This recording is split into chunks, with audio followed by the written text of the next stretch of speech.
Otu jikọrọ ndị ọrụ nọọsụ na midwife n'ala Naịjirịa aka nke Anambra steeti ahọpụtago ndị isi otu kansụl ọfụ ha.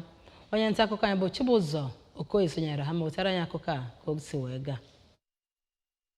Ntuli aka elu nke mere n'ụzọ ọgbara ọhụrụ nke nwa bekee kpọrọ eletrọnik nwepụtakwara Oriakụ Edith Onwuka onye bụ ya ji bụ ọkwa onye isi oche ya bụ otu ka ọ bụrụkwa onye isi oche ọzọ site na inweta akara 46. Helen Okeke bụ nya nwetara ọkwa dịka osote onye isi oche site n'inweta akara 47. Jane Okeke bụkwa ya nwetara akwụkwọ dịka odebe ego nwetakwa akara 46, ebe Helen Onwudiwe bụ nya bụ onye ji ọkwa dịka odeakwụkwọ ndebe ego ọ nwetakwara akara 46, ebe okwupụta okwu ya bụ ndị otu nke nwa bekee kpọrọ State Public Relations Officer bụ Genevieve Ezenwuba nwetara ọkwa nke ya site n'inweta akara 46 wee gbakwunyerezie ọkwa ndị ọzọ gasị. Mgbe ọ na-akpọpụta ya bụ mpụtara ntuli aka elu ahụ ka onye ji ọkwa dịka osote onye isi oche ọdakawo nke ya bụ n'ọlụ n'obodo Naijiria bụ Comrade Joe Idege kenere ndị otu ahụ maka mbọ ha gbara iji hụ na ya bụ ntuli aka elu bụ nke gara nke ọma na-enweghị nsogbu ọbụla, ma gwazie ndị nwetara mmeri ka ha lụsie ọlụ ike ha na ndị enwetaghị mmeri iji hụ na ya bụ otu na-esi n'ike na-aba n'ike.